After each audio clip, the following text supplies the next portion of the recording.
আসসালামু আলাইকুম। আসসালামু আলাইকুম। হতাশা আমাদের মানুষের জীবনেরই অংশ।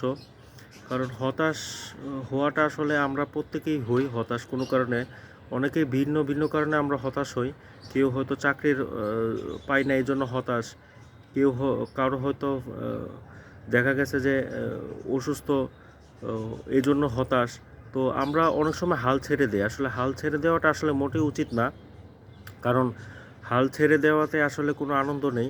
কারণ Wilbur write the brother cycle গ্যারেজে ২ ভাই কাজ করা, তারা যতবার ব্যর্থ হয়েছে আমরা আসলে ততবার আ মানে দেখা গেছে চেষ্টাও করিনি। আসলে আমরা কতবার চেষ্টা করি। চেষ্টার মাধ্যমে আসলে ভাগ্যের পরিবর্তন হয়। চেষ্টার মাধ্যমে সব কিছুই হয়। কারণ চেষ্টা ছেড়ে দেওয়াটাই হচ্ছে সবচেয়ে বড় ব্যর্থতা। কারণ চেষ্টা চালিয়ে গেলে কিন্তু সফল হতে পারি আমরা খুবই সহজভাবে। আর সচিন টেন্ডুলকার যতবার আউট হয়েছেন ততবার আমি ক্রিকেট খেলাও দেখিনি। আর মার্ক জুকারবার্গ যতবার সে তার গার্লফ্রেন্ডের থেকে ব্লক খেয়েছে ততবার আমরা সে নিজেই একটা ফেসবুক অ্যাকাউন্ট এখন তার সারা ওয়ার্ল্ড চেনে তাকে মার্ক জুকারবার্গকে। কাজেই বুঝতেই পারছেন যে আসলে ব্যর্থতা আসলে খারাপ কিছু নয়। ব্যর্থতা থেকে আমরা নতুন, নতুন জিনিস শিখতে পারি, নতুন, নতুন জিনিস আবিষ্কার করতে পারি। আর ব্যর্থতা থেকে সফলতা আসে। ইংলিশে একটা প্রবাদ আছে যে failure is the pillar of success. কাজেই ব্যর্থতাই হচ্ছে সাফল্যের সিঁড়ি। আপনার সাফল্য পেতে হলে অনেকবার ব্যর্থ হয়ে তারপরেই সফল হতে হয়। কারণ কারণ সফল যারা হয়েছে তারা আসলে ব্যর্থতা থেকেই শিক্ষা নিয়ে সফল হয়েছে।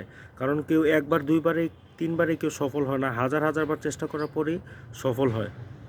আর বৈদ্যুতিক বাল্ব যে আবিষ্কার করেছেন টমাস আলভা এডিসন, তিনিও ৯৯৯ বার চেষ্টা করেছেন। আর আমরা ততবার এখনের মানুষ ততবার বাঁচেও না। এক আদম আলাইহিস সালামই বাঁচছিলেন ৯০০ বছর। আর উনি ৯৯৯ বার চেষ্টা করে তারপরে সফল হয়েছে। ১০০০ বারের চেষ্টায় তিনি সফল হয়েছেন বৈদ্যুতিক বাল্ব, যেটা আমরা এখন রাতের লাইট ইউজ করি।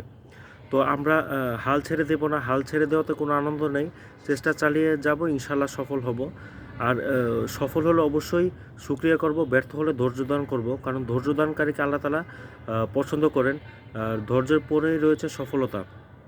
কাজেই আমরা সফল হতে গেলে ইনশাআল্লাহ ধৈর্য ধরতেই হবে। আজকে এই পর্যন্তই। সবাই ভালো থাকবেন, সুস্থ থাকবেন। আসসালামু আলাইকুম ওয়া রাহমাতুল্লাহি ওয়া বারাকাতুহু।